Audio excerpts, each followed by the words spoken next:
आप सभी ने अपने जीवन में एक कहावत तो सुनी ही होगी, एक चुप सौ को हराए।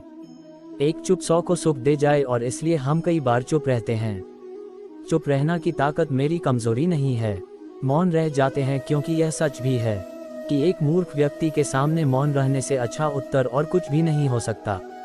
बहुत बार ऐसा होता है कि कई जगहों पर चुप रहने में ही भलाई होती है, लेकिन कुछ मामले ऐसे होते हैं जहां चुप रहने से काम नहीं चलता है।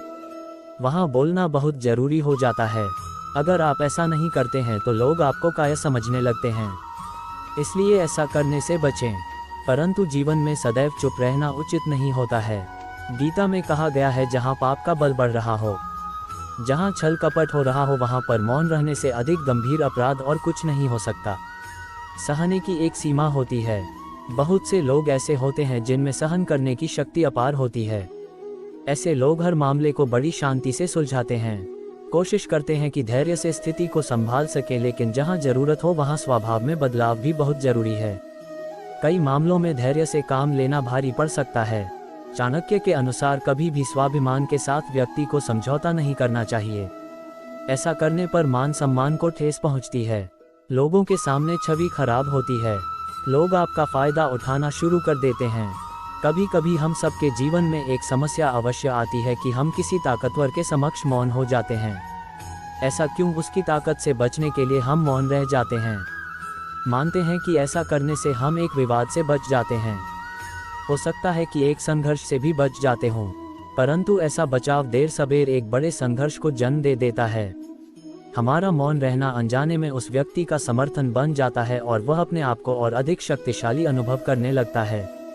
यहीं से हमारा दमन प्रारंभ हो जाता है।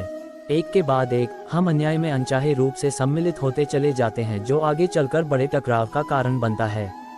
तो फिर इसका तोड़ क्या है? ये समझने के लिए ये जानना आवश्यक है कि ऐसी कौन सी बात है जो विरोध करने से रोकती है। ये सामने वाले की शक्ति तो नहीं हो सकती, ये तो हमारा खुद का डर होता है जो हमें मौन रहने को विवश करता है। क्या हम मन से डर को निकालकर अन्याय का विरोध नहीं कर सकते? आखिर वह हमारा क्या और कितना बिगाड़ सकता है? सोचिए, ऐसा करने से हमारा मन कितना मुक्त, कितना हल्का अनुभव करेगा। गीता में भी कहा गया है, अन्याय सहना अन्याय करने से ज्यादा बड़ा पाप है। आज समाज में यही तो हो रहा है। जहां विरोध करना चाहिए वहां कोई बोलता नहीं।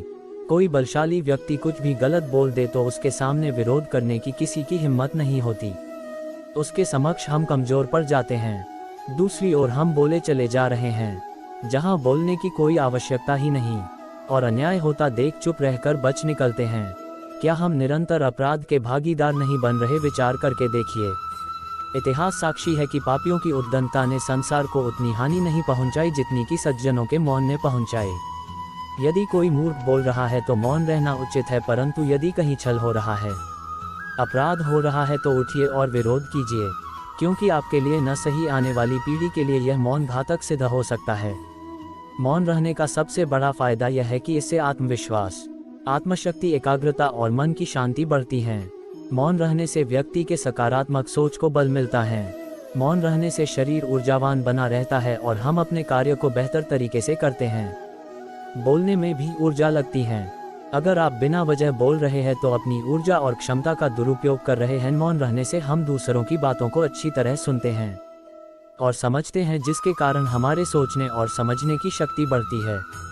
मौन रहने से ऑफिस के दोस्त, रिश्तेदार और व्यक्तिगत रिश्तों में सुधार महसूस करेंगे। शहर में अधिकतर लोग शोर की वजह से तनावग्रस्त रहते हैं। इस तरह के तनाव को कम करने के लिए मौन रहना सबसे उत्तम है।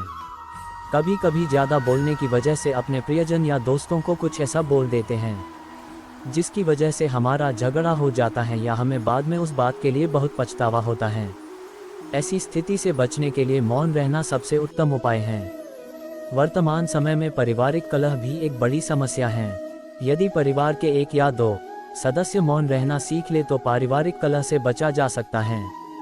शरीर को स्वस्थ रखने के लिए व्यक्ति व्यायाम करता है, उसी प्रकार यदि आप अपने मस्तिष्क को स्वस्थ रखना चाहते हैं तो मौन रहना सीख लीजिए। मौन में ही इतनी ताकत होती है जो व्यक्ति के अंदर के ताकत का अनुभव कराता है। जिस दिन आप अपने अंदर की ताकत को जान लेंगे, आपके लिए कुछ भी असंभव नहीं होगा। मौन रहने से आत्मसंतुष्टि बढ़ती है, जिसके कारण अभाव में भी संतुष्ट होकर लक्ष्य को प्राप्त करने का प्रयास करते हैं। इससे लक्ष्य प्राप्ति आसानी से होता है। जीवन में सीखने के लिए सबसे बड़ा सबक यह है कि शांति कब है और कब बोलना है। उदाहरण के लिए, यदि आपका ऊपरी अधिकार रखने वाला कोई व्यक्ति आपको कुछ सुझाए जाने का प्रयास कर रहा है, तो यह आपके लिए शांत रहने और सुनने का समय है कि अधिकारी आपको बताए गए कार्य का प्रयास कर रहा है, वास्तव में ये सुनने के लिए कि वह क्या कहना चाह रहा है। आपको बात करना बंद करना होगा। एक ही समय में सिद्धांत और बात करना लगभग हमेशा के लिए इस बात की मंशा देता है कि आप महत्वपूर्ण निष्कर्ष और विश्वास खो देंगे। मेरी शिक्षा है कि लोग मुझसे क्या कह रहे हैं, उसे सुनने के लिए मुझे खुद अनुशासित करना होगा, अन्यथा वे सोचेंगे कि मैं सुन रहा हूं, जबकि वास्तव में मैं अपने विचार में लगभग 10 लाख मील दूर हूं। सिर्फ इसलिए कि मैं उनकी आंखों में देख रहा हूं, इसका मतलब यह नहीं है कि मैं वास्तव में सुन रहा हूं। अगर मैं ये सिद्धांत चाहता हूं कि वे क्या संवाद कर रहे हैं, तो मुझे अपने दिमाग से बाकी सभी चीज़ों को बाहर निकालना होगा और उस पर ध्यान केंद्रित करना होगा जो वे कह रहे हैं। यह अनुशासन का मामला है जो मेरे लिए अपने जीवन में विकसित करने के लिए काम करना है। मैंने वर्षों पहले निर्णय लिया था कि यदि किसी व्यक्ति विशेष के पास कुछ महत्वपूर्ण बात के लिए उसके पास का नामांकन है, तो कम से कम मैं उसे सुनने का आदेश दे सकता हूँ। खैर, मैं उसकी बात से सहमत नहीं हूँ या जो कह रहा है वह चाहता है। मुझे उसका इतना सम्मान करना चाहिए कि मैं उसकी बात सुनूं, ऐसा दिखाना कि मैं सुन रहा हूं जबकि मैं सुन नहीं रहा हूं। बस असभ्यता है। इन वर्षों में मुझे श्रोता बनने के लिए खुद को प्रशिक्षित करना पेड़ है, ये सुनिश्चित करने के लिए कि जो मेरी कही जा रही है मैं उससे बात करता हूं। मैं बार बार रुकता हूं और मेरी बात करने वाले व्यक्ति के सामने दोहरी बातचीत करता हूं। मैं उस व्यक्ति से पूछ रहा हूं यदि बातचीत में कोई महत्वपूर्ण बात छूट गई हो या वह व्यक्ति जो मुझसे कह रहा हो उसे गलत समझ रहा हो, तो मैं इस प्रकार के प्रश्नकर्ता से पता लगाता हूं। साथ ही मेरी बात करने वाले व्यक्ति को यह प्रेरणा मिलती है कि मेरा पूरा ध्यान उस पर है। जब उस व्यक्ति के साथ मेरी बातचीत समाप्त हो जाती है, तो मुझे ठीक ठीक समझ में आ जाता है कि वह क्या बातचीत कर रहा था, क्योंकि मैंने उस पर ध्यान केंद्रित किया था और जो मुझसे बात कर रहा था। धैर्य व्यक्ति का सबसे अच्छा गुण माना जाता है। ये कठिन परिस्थिति में व्यक्ति को ताकत देने का काम करता है। ये गुण आपको आगे बढ़ने का हौसला देता है। लेकिन अगर किसी व्यक्ति में धैर्य जरूरत से ज़्यादा हो तो ऐसे व्यक्ति काय कहलाए जाते हैं। इसलिए ज़रूरत से ज़्यादा धैर्य होना भी सही नहीं है।